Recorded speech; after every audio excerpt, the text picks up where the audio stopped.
আল্লাহ রাব্বুল আলামিন কি বলছেন একটু খেয়াল করেন। ইয়া আইয়ুহাল্লাযীনা আমানু কু আনফুসাকুম ওয়া আহলিকুম নারা।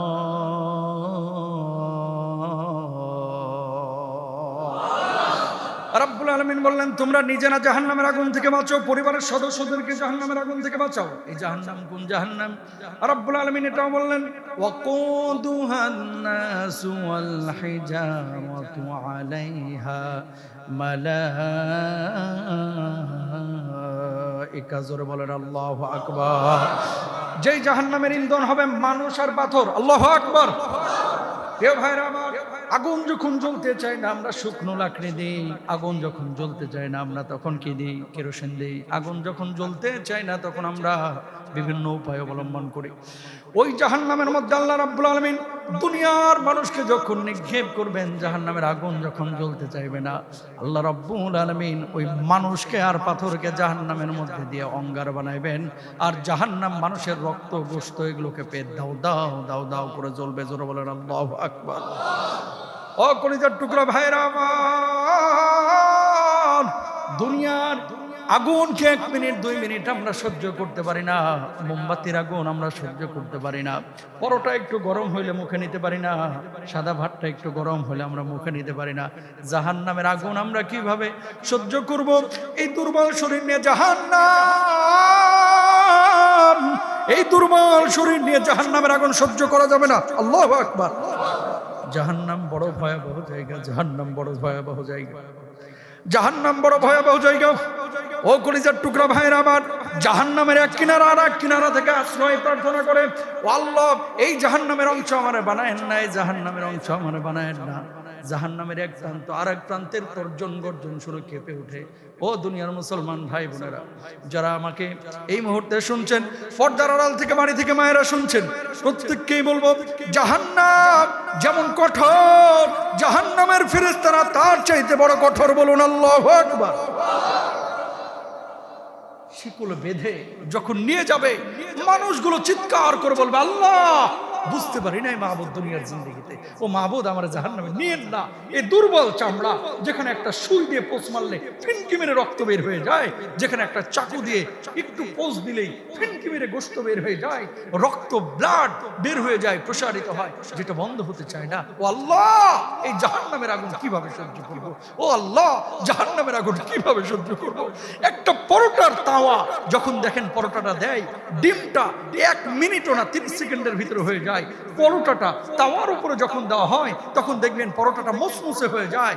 যখন ভাতটা টকবক টকবক করে ফুটে, ওই যে ভাতের মাড়গুলো উপরে উঠলে উঠে এবং ঢাকনাটা থাপ থাপ করে আওয়াজ হয়, ভাতের মাড়ের মধ্যে ভাতগুলো যেভাবে উঠানামা করে, জাহান্নামের মধ্যে মানুষগুলো সেদিন কিয়ামতের ময়দানে উঠানামা করবে। আল্লাহু আকবার। একটু চিন্তা করেন না, সহ্য করতে পারবেন? একটু কল্পনা করেন জাহান্নামের আগুন কিভাবে আমরা সহ্য করব। একটু কল্পনা করেন, একটু কল্পনা করেন। দুনিয়ার খেল তামাশা, এই ধোঁকাবাজি, এই ধোঁকার জিন্দেগি, এই জিন্দেগিটি আমরা প্রত্যেকেই পেরেশান। আজকে যে মানুষটা কবরে শুয়ে আছে, এ জান্নাতি না জাহান্নামী আমরা কেউ জানি না। আহারে এই রোদের মধ্যে, এই উত্তপ্ততার মধ্যে, এই গরমের মধ্যে রাস্তা দিয়ে কতক্ষণ হাঁটলেই শরীরটা একেবারে ভিজে যায়, ভেতরটা একেবারে হাহাকার শুরু হয়ে যায়। তেষ্টায় বাড়িতে এসে ফ্রিজ থেকে পানি বের করে আপনি গলার মধ্যে ঢেলে দিচ্ছেন। এই গরমে যদি অবস্থা হয়, কিয়ামতের ময়দানে জাহান্নামের আগুনটা কত মারাত্মক হবে। আল্লাহু আকবার। কলিজার টুকরা ভাইরা আমার, কোন কোন মানুষ কিয়ামতের ময়দানে বিনা হিসাবে হাসতে হাসতে জাহান্নামে যাবে। আর কিছু কিছু মানুষ নিজেরা সৎ কাজ করেছে, ভালো কাজ করে দুনিয়া থেকে বিদায় নিয়েছে, কিন্তু সন্তান সন্ততি কিয়ামতের ময়দানে আল্লাহ রাব্বুল আলামিনের সামনে দাঁড়ায় যাবে। ও আল্লাহ আমার বাপ জান্নাতে যাচ্ছে, আমার মা জান্নাতে যাচ্ছে, আল্লাহ আমার বাপ যদি এই দুনিয়ার জিন্দেগিতে যদি বুঝাইতো, যদি নামাজ পড়াইতো, যদি দিন ফলো করাইতো, দিন বানাইতো, আল্লাহ আপনি আজকে আমাকে হয়তো বা জাহান্নামে দিতে পারতেন না। সুতরাং আমার এই দায়ভার আমার বাপ মাকেও নিতে হবে, কারণ আমার বাপ মা শেখায় নাই। রাব্বুল আলামিন বললেন, কি বলো এগুলো? মানুষজন তখন জবাব দেবে, ওয়াকালু রব্বানা أطعنا سادتنا وكبراءنا فأضلونا السبيلا আল্লাহ আমারে ধরার আগে আমার বাপটারে ধরেন, আমারে ধরার আগে আমার পীর সাহেবরে ধরেন, আমারে ধরার আগে আমার খতিবরে ধরেন। নাউজুবিল্লাহ বলেন না কেন? সতর্ককারী হিসেবে আল্লাহ যাকে দায়িত্ব দিয়েছিল সে আপনাকে সতর্ক করে নাই। বুঝাইতে পারছি?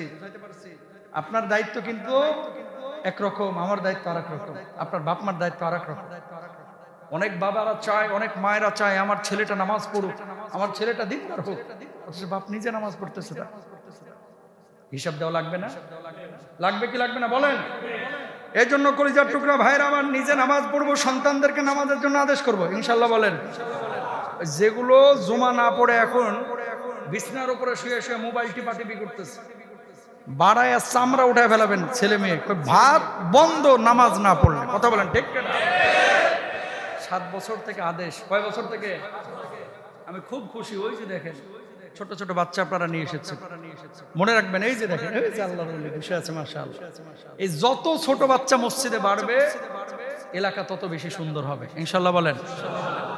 ব্রিটিশদের একটা নিয়ম কি জানেন? ইংল্যান্ড আমেরিকা একটা রুলস হচ্ছে, এরা মুরব্বীদের নিয়ে অত ভাবে না, এরা মধ্যবয়স্ক নিয়ে এত ভাবে না, এরা ইয়াং জেনারেশন নিয়ে ভাবে, তবে তার চাইতে বেশি ভাবে এই যে 7 বছর 5 বছর 6 বছর 8 বছর 2 বছর এই বাচ্চাদেরকে ওরা বলে পিউপিল। কি পিউপিল? পিউপিল মানে হচ্ছে রাজার সন্তান, রানীর সন্তান। এই থিমটা যদি বাংলাদেশের মানুষ আমরা নিতাম, শুধু এই থিমটা, আমি দিনের কথা বলতেছি না, ইসলামের অনেক নীতি নৈতিকতা ওদের মধ্যে আছে কিন্তু ঈমান নাই। আমাদের এখানে অনেক লোক আছে যারা আমরা ঈমানের মধ্যে থাকি দাবি করি, কিন্তু ঈমানের আদব আখলাক, ইসলামের আদব আখলাক আমাদের অনেকের মধ্যে নাই। কথা বলেন ঠিক কিনা? এই যে ছোট ছোট বাচ্চাদেরকে ওরা এত পায়রুটি কেন দেয়? এদের চিকিৎসা ফ্রি, বাসে উঠলে এদের কোনো পয়সা নাই, স্টুডেন্টদের সমস্ত বাস ফ্রি। এই বাচ্চাদেরকে পায়রুটি এই কারণেই দেয় যে এরাই আগামীর পৃথিবীটা গড়বে। কথা বলে মুরব্বী মানুষটা এখন মনে নামাজ পড়বে, কালাম ইবাদত বন্দেগী করবে, খাবে দাবে ঘুমাবে, ঈমান নিয়ে মরে যাবে, ঝামেলা শেষ। কথা বলেন ঠিক কিনা? কিন্তু আগামীর ব্রিটেন আমেরিকা, আগামীর পৃথিবীতে গড়বে এই পিচ্ছিরা।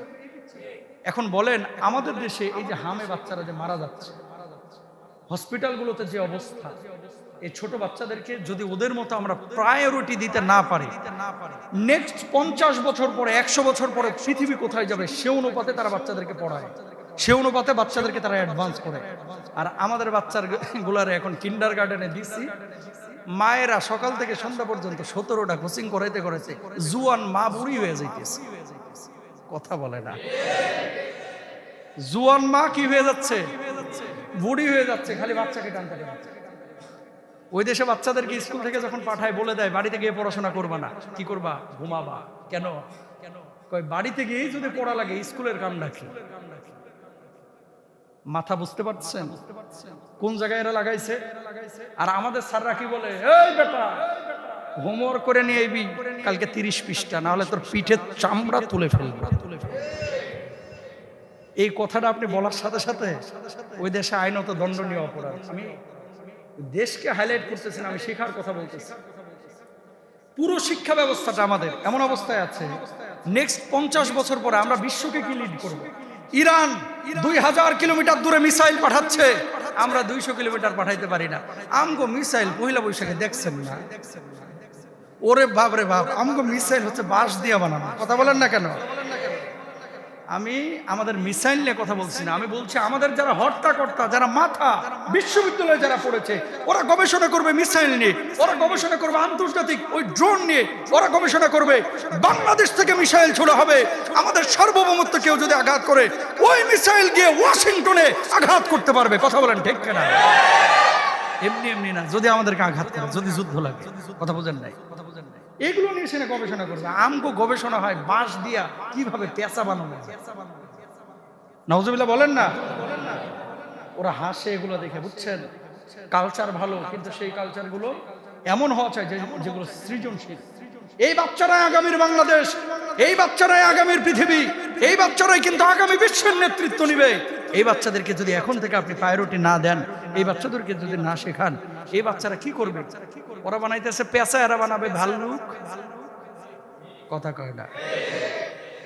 এবার কিন্তু পেঁচা পোচা অতটা চোখে পড়ে নাই, এবার পড়ছে অন্য ক্যাটাগরির জিনিস। আমি যে কথা বলতে যাচ্ছি, কাঁচাই না নোয়াইলে বাস, পাকলে করে ঠাস ঠাস। আমি আবারও বলি, আপনার মূল সম্পদ আপনার বাড়িটা না, আপনার মূল সম্পদ ফ্যান্টাসির সামনে রই দোকানগুলো না, আপনার মূল সম্পদ হচ্ছে আপনার এই বাচ্চা। মূল সম্পদ কে? বাচ্চা। রাহমানি হুজুর ওই ছাড়ছে ওই দেশ কিন্তু বাচ্চার জন্য আর দিনের জন্য। যে দিনটা মুখ্য হয়ে গেছে, আমি হয়তো আমার বাচ্চাকে ঠিক রাখতে পারবো, কিন্তু তার বাচ্চাও ঠিক রাখতে পারবে কিনা এটা তো আল্লাহু আ'লাম। যারা রেখেছে তাদেরকে স্যালুট, কিন্তু যারা রাখতে পারে নাই, ব্যর্থতা আমাদের। আমি যে কথা বলতে যাচ্ছি, বাচ্চাগুলোকে প্রায়োরিটি দেন। 7 বছরে নামাজের আদেশ করেন, 8 বছরে নামাজে আরেকটু তাগাদা দেন, 9 বছরে আরেকটু জোরালো তাগাদা দেন। 10 বছরে মসজিদে যাবি না তো তোর ভাত বন্ধ, তোর কাপড় বন্ধ, তোর ঘোরা বন্ধ। কথা বলেন ঠিক? তাহলে কি হবে? ছেলেটা ছোটবেলায় নামাজটা শিখতেছে। ও কলিজার টুকরা ভাইরা আমার, এই জন্য খেয়াল করেন, আল্লাহ রাব্বুল আলামিন বললেন, ওয়া আহলিকুম নারা, জাহান্নামের আগুন থেকে তোমার পরিবার সদস্যদেরকে বাঁচাও। নবীজি সাল্লাল্লাহু আলাইহি ওয়াসাল্লাম, বুখারী মুসলিমের হাদিস, কুল্লুকুম রাইন ওয়া কুল্লুকুম মাসউলুন আন রাইয়াতিহি, তোমাদের মধ্যে প্রত্যেকে দায়িত্বশীল, আর প্রত্যেকেই কিয়ামতের ময়দানে আল্লাহ রাব্বুল আলামিনের সাথে জিজ্ঞাসিত হবে, সামনে জিজ্ঞাসিত হবে। জোরে বলেন সুবহানাল্লাহ।